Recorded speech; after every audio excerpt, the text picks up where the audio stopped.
Assalomu alaykum do'stlar, bormisizlar, salomatmisizlar? Va nihoyat O'zbekiston milliy terma jamoasini jahon chempionatiga olib chiqib oldik. Endi sovuq boshga endi qolgan guruhlarni ham ko'rib chiqishimiz kerak. Chunki futbol Osiyo futbolida biz Osiyoda yashaymiz. Osiyo futbolida nimalar bo'ldi? Biz bularni ko'rib chiqishimiz kerak. Misol uchun qisman aytib o'taman. Iordaniya o'zining tarixida ilk bor jahon chempionati yo'llanmani qo'lga kiritdi. Ularda ham emotsiya, dahshat, ularda ham yangi tarix yozildi. Yoki qardoshlarimiz Qirg'iz Respublikasi chiqa olmaydigan bo'ldi. Endi 2030-yilda ular harakat qilishadi. Yoki Toshkentda bo'ladigan O'zbekiston va Qatar o'rtasidagi uchrashuv o'ta yirik hisob qayd etilishi kutilayotgan o'yin bo'lishi mumkin. Shu 3 ta mavzuga quriladi ushbu video. Shuni orasida bir qo'riq Srechko Katanetsni ham eslab o'tamiz do'stlar. Lekin undan oldin mana bu kanalimiz homiysini ko'rib olamiz. Kavka brendini. Futbol o'yinidan asosiy maqsad bu darvozalarni qo'riqlashdir. Hayotda esa darvozalar sizni qo'riqlaydi. Shunday ekan, qo'riqchi ishonchli va sifatli bo'lgani ma'qul. Kovka brendi ostidagi darvozalar nafaqat sifatli, balkim nozik did va yuksak mahorat mahsulidir. Har bir kvadrat metr 500 mingdan 2 million so'mgacha bo'lgan darvozalarni O'zbekiston bo'ylab o'lchash, yetkazish va o'rnatib berish ishlari mutlaqo bepul. Kovka temirdan go'zallikgacha. Endi do'stlar, 3 ta mavzuga to'xtalishdan oldin Srechko Katanetsga yengil nigoh tashlab o'tamiz. Srechko Katanetsni birinchi bo'lib aytib o'taman, o'zbek futboli jarlikda edi do'stlar. Nimaga unday deyapman men? Chunki bundan oldingi siklda do'stlar biz hatto 3-bosqichga chiqa olmaganmiz. Mana shu 3-bosqich saralashiga chiqa olmaganmiz biz do'stlar. Qolib ketgan, chiqa olmaganmiz. Falastinni yuta olmaganimizning hisobiga Xitoyni yuta olmaganimiz evaziga chiqa olmaganmiz-da do'stlar. O'sha jarlik deyilsa, gorizontga olib chiqdi Srechko Katanets bizni futbolimizni. Nima uchun mana bu 4 ta o'yinda Temur Kapadze 3 ta o'yin o'tkazdi, 4-inchisi Toshkentda bo'lar endi. Ishonch bera olgandida Srechko Katanets ishonch berib, hammaga muxlisu, mutaxassisu, futbolchilar hammasiga ishonch berib ketdi. Temur Kapadze endi Temur Kapadzeni yomonlamoqchi emasman, u talantli, iste'dodli murabbiy. Srechko Katanetsning yo'qligini bildirmayotganligi uchun ham u nihoyatda iste'dodli murabbiy deyishga biz majburmiz va bu aniq fakt bu do'stlar. Demoqchimanki, Srechko Katanetsning hissalari juda katta bo'ldi. Unga alohida rahmat. Yahyo Xo'ja bor bilasiz, Sport+ kanalining jurnalisti, O'zbekcha futbol degan podkastning ishtirokchisi. Uning Telegram kanalida, o'sha Konkret degan Telegram kanalida yozdiki, Toshkentda bo'lib o'tadigan o'yinda Srechko Katanetsni taklif qilib, u yerda maydonga chiqarib, futbolchilar bilan tabriklarni almashinib, butun o'zbek ahli o'sha yerda millionlab muxlislar o'sha yerda Srechko Katanetsni qo'llab-quvvatlab, alohida kuzatib qo'ysa yaxshi bo'lardi deb yozdi. 100% Yahyo Xo'janing fikrlariga qo'shilaman. Albatta shunaqa qilish kerak. Uning xizmatlari beqiyos bo'ldi. Endi qolgan guruhlarga to'xtalib qo'yamiz do'stlar. Narigi tomonda guruhlarda birinchi bo'lib S guruhidan boshlasak. S guruhida Yaponiya 20 ochko bilan jahon chempionati yo'llanmasini qo'lga kiritib bo'lgan. Ekraningizda ko'rinib turibdi. Hozir montaj jarayonida qo'yib ketaman.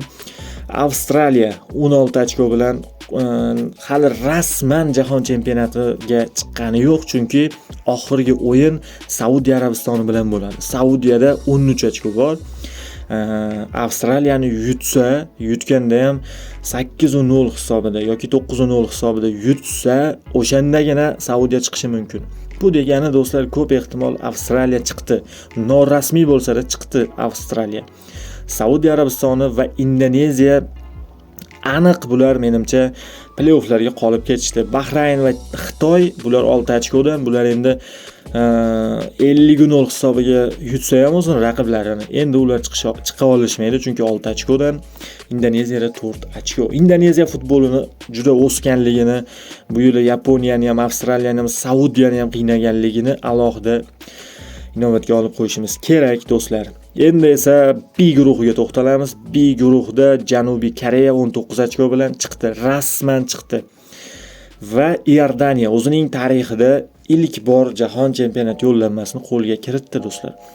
Iordaniya 2023-yil Qatarda o'tgan Osiyo Kubogida finalgacha yetib borgan. O'shanda ko'pchilik endi omadi kelib qoldi yoki boshqaga yo'yishgan, lekin mana isbot o'laroq Jahon chempionatiga ham yo'llanmani qo'lga kiritdi. Iroq bor, Oman bor. Mana shularning orasidan yorib chiqdi Iordaniya. Play-offga Iroq qoldi. Iroq aniq play-offda o'ynaydi. Oman hozir Falastin bilan almashib olinishi mumkin, chunki keyingi o'yin aynan ana shu ikki jamoa o'rtasida bo'lib o'tadi. Oman hamda Falastin. Agar Falastin yutsa, chiqadi, play-offga chiqadi. Xullas bu B guruhida ham shunaqa gap so'zlar. Endi bizning guruhda xabaringiz bor. Eron birinchi o'rinni olib Jahon chempionatiga chiqib bo'lgan, lekin kecha Qatar bilan bo'lgan o'yinda yutqazib qo'ydi. Qizil kartochka oldi va qatarliklar g'alaba golini urib ketishdi do'stlar. Va yutishdi. Bu degani qirg'iz qarindoshlarimiizga endi hech qanaqasiga imkon qolmadi. Qirg'iz Respublikasi endi Jahon chempionatiga chiqa olmaydi, ya'ni 26-yilgi Jahon chempionatiga. Endi ularning futbolida, qarindoshlarimizning futbolida yaxshi evolyutsiya kuzatilyapti. Juda tez, shiddat bilan o'sib borayotgan futbol qirg'iz qarindoshlarizniki, lekin baribir qiyinchiliklarni ko'rish kerak do'stlar. Baribir bitta-ikkita siklda qolib ketishlari kerak. Ular qaysi to'g'ri yo'l bo'lishini ular o'zlari tushunib yetishlari kerak. Endi ularni qanaqadir hech narsani tushunmaganga yo'ymoqchi emasman, lekin baribir ko'rib olish kerak. O'zbek futboli ham nechta sikl, nechta bosqich, nechta saralashlarni qo'yib yuborib mana endi o'sha rost mana pishgan holatida, endi yetilgan holatida chiqdi-ku. Qirg'iz Respublikasi ham menimcha 2030-yilgi Jahon chempionatiga harakat qilsa chiqsa bo'ladigan salohiyati bor. Birlashgan Arab Amirliklari qoldi play-offga. Qatar play-offda qatnashadi.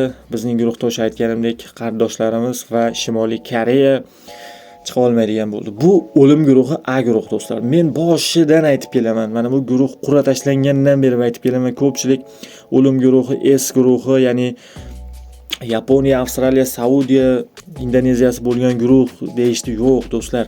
O'lim guruhi aynan mana shu guruh. Eron, O'zbekiston, Birlashgan Arab Amirliklari va Qatar. Bular 4 talasi do'stlar o'sha paytda normal to'g'ridan to'g'ri chiqish uchun Jahon chempionatiga normal imkoniyat egalari edi. Qolgan guruhlarda 3 ta grant bor. Hammasini qarasangiz ham. Lekin biznikida 4 ta bor. Lekin mana bu 5 va 6 jamoalar Qirg'iz Respublikasi va Shimoliy Koreya istalgan jamoani qiynab qo'yadi. Hozir istalgan guruhga otib yuboring ana shu ikki jamoani. Aniq istalgan Koreyani ham, Yaponiya, Avstraliya, Saudiyani ham qiynaydi bular do'stlar. Bizni ham qiynashdi, mana ko'rdik. Xullas, guruhlardagi holat mana shunaqa. Kimlardir chiqdi, kimlardir chiqa olmadi. Bu albatta bu shunaqa do'stlar. Biz ham qolib ketganmiz qachonlardir. Endi boshqalar ham qolib ketishadi shunaqa. Endi do'stlar, endi Toshkentda bo'lib o'tadigan o'yinga to'xtalsak. Toshkentda bo'lib o'tadigan o'yin nima uchun yirik hisob qayd etilishi mumkin deyapman? Chunki ikkala jamoa ham manzili aniq bo'lib bo'ldi. O'zbekiston to'g'ridan to'g'ri AQShda bo'lib o'tadigan Jahon chempionatiga yo'llanmani qo'lga kiritdi. Qatar esa do'stlar mag'lubiyatga uchragan taqdirda ham, g'alaba qozongan taqdirda ham 4-o'rinda qoladi. Endi u Qatar o'zining o'rnini o'zgartira olmaydi do'stlar.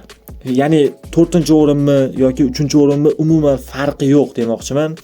Play-offda baribir play-offda ishtirok etadi. Buni umuman farqi yo'q. Shuning uchun ikkala jamoani yo'qotadigan narsasi yo'q, topadigan narsasi yo'q ikkala jamoani. Demak, biz ochiq futbol ko'ramiz. Ochiq futbolni ko'p ehtimol o'zbekistonliklar birinchi bo'lib taklif qilsa kerak deb o'ylayapman. Chunki shuncha payt o'sha dimiqib o'sha sekin-sekinlik bilan keldi-ku, o'sha avtomobil qoidani buzmasdan, hech qanaqa qoidalarni buzmasdan yo'lda ohista, asta-sekinlik bilan harakatlanib manzilga yetib oldi. Endi u yog'i finishdan u yog'iga endi istalgancha tezlikda harakat qilishi mumkin. Demoqchimanki, Temur Kapadze o'zini futbolini o'sha Toshkentdan boshlab qurishni boshlaydi. Shu kungacha Srechko Katanesning bazasi bilan qorishtirib o'yin tuzib kelgandi. Endi mana Srechko Katanesning o'yinini nuqtasi qo'yilsa kerak deb o'ylayman men. Temur Kapadze o'zini futbolini boshlasa kerak do'stlar. Ya'ni o'sha yoshlarga, tezkor futbolchilarga imkon beradi. Bunyodkorga yig'ilgan futbolchilarga muxlislarga shou namoyish etib berishadi deb o'ylayman. Shuning uchun yirik hisob qayd etilsa kerak. Qatarda nima uchun yirik hisob deyapman? Qatar ham munosib javob qaytaradi do'stlar, chunki Qatarning tezkor futbolchilari bor. O'sha Akrom Afiyev, Al-Muazzali, boshqalari bor. Ular biz 5 ta yoki 6 ta uradigan bo'lsak, aniq 4 ta javob qaytarishlariga salohiyati yetadigan jamoa ular. Xullas, guruhlardagi holatni ko'rib chiqdik. Sergio Katanesni xotirlab qo'ydik, eslab qo'ydik. O'sha Bunyodkorga kelsa o'sha kuni uning qo'liga ham guldastalar berilsa, aytgancha do'stlar, qahramonlar qaytishdi Toshkentga. Milliy terma jamoamiz Toshkentga qaytdi. Ularni qo'liga guldastalar berib munosib kutib oldi. Rasmiylar chiqishdi, xalqimiz chiqishdi, qahramonlarni olqishlar bilan kutib olishdi va yana sharhlovchilar o'sha Xayrulla Hamidov va Davron Fayziyevning emotsiyalari o'zlarini o'sha videoga olib qo'yishgan ekan, ijtimoiy tarmoqlarga tarqaldi va ko'rib yana bir bor ko'zdan yoshlar chiqdi do'stlar, ishonavering. Va o'sha ikkala afsonaviy sharhlovchi sharhlab turishgan paytda ularning ortida jimgina Orif Tolipov turibdi do'stlar.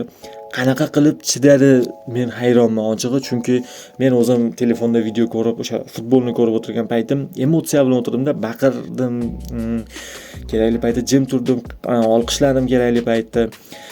Orif Tolipov gapira olmaydi-ku, ya'ni sharh xonasida turibdi.